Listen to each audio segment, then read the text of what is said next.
আমি আমার ভোটারদেরকে বলেছিলাম, মহিলা ভোটারদেরকে, ভোট কেন্দ্রে এমন জুতা পরিধান করে যাবে না যেটা খুলতে দেরি হয়। তোমার ব্যালট পেপার যেই ছিনতাইকারী টান দিয়ে নিবে তার গালে একটি জুতার বাড়ি দিলে আমি 5,000 টাকা পুরস্কার দেব, আর যদি 2টি বাড়ি দিতে পারো তাহলে 10,000 টাকা পুরস্কার দেব। আমার ইউনিয়নে কোনো যুবক আমার সামনে কেন্দ্র দখল করতে আসবে তা কল্পনাও করা যায় না, কিন্তু তারা বলেছিল বাহির থেকে ক্যাডার আনবে। আমি বলছি বাহির থেকে যদি ক্যাডার আনো তাদেরকে বলে দিবে মা বাবার কাছ থেকে যেন শেষ বিদায় নিয়ে আসে। আমি একজনকেও ফেরত যেতে দেব না। আমি আজকে আহ্বান জানাবো, গোটা বাংলাদেশ থেকে ভোট চুরি, ভোট ডাকাতি বন্ধ করতে হলে সবাই এই ভ্যাকসিন আবিষ্কার করার জন্য প্রস্তুত থাকুন। এমনভাবে নির্বাচন করতে হবে। কিভাবে নির্বাচন করবেন? এই লক্ষ্মীপুর চরকাদিরা ইউনিয়নের দিকে তাকান। একবার নয়, 2বার চরকাদিরা ইউনিয়নের জনগণ দেখিয়ে দিয়েছে যে অন্যায়ের বিরুদ্ধে নির্বাচনী প্রতিরোধ কিভাবে গড়ে তুলতে হয়। আমি একটি কথা বলতে চাই, দেশে যখন করোনা মহামারী, সবাই আতঙ্কিত অপেক্ষায় ছিল যে ভ্যাকসিন আবিষ্কার হয় কিভাবে, কখন হয়। আমি ভোট চুরি, ভোট ডাকাতি মহামারী, এই মহামারীর ভ্যাকসিন আবিষ্কার করেছি আল্লাহর রহমতে চরকাদিরা ইউনিয়ন থেকে।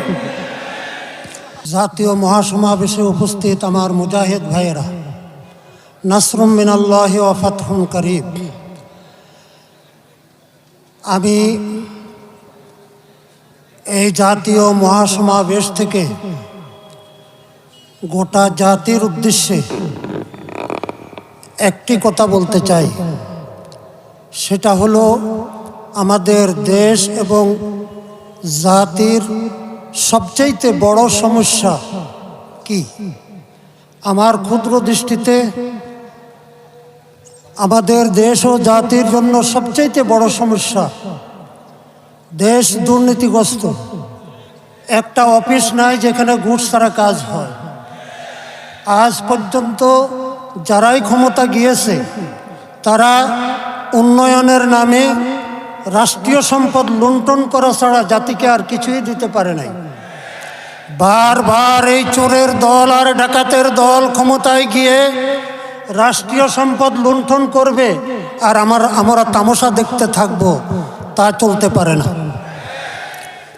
সুতরাং 1বার, 2বার, 3বার গোটা জাতির চোখে ধুলা দিয়ে নির্বাচনের নামে ভোট চুরি আর ভোট ডাকাতির মাধ্যমে ক্ষমতায় গিয়ে যারা রাষ্ট্রীয় সম্পদ লুণ্ঠন করছে বা করতেছে তাদেরকে প্রতিহত করতে হবে।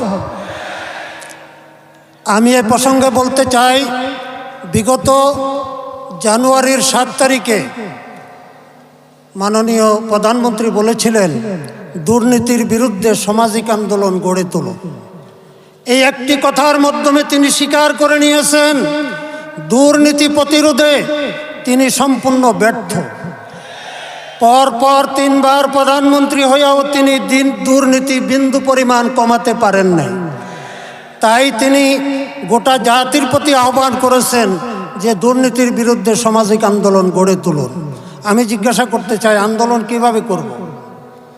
মিছিল নিয়ে মাঠে নামা যায় না,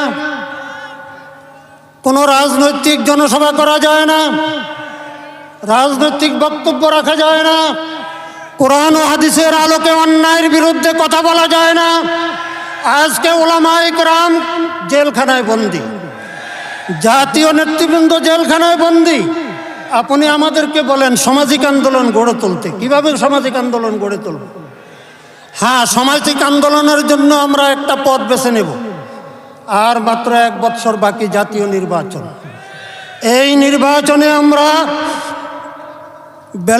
ব্যালটের মাধ্যমে আমরা সামাজিক আন্দোলন গড়ে তুলব দুর্নীতির বিরুদ্ধে।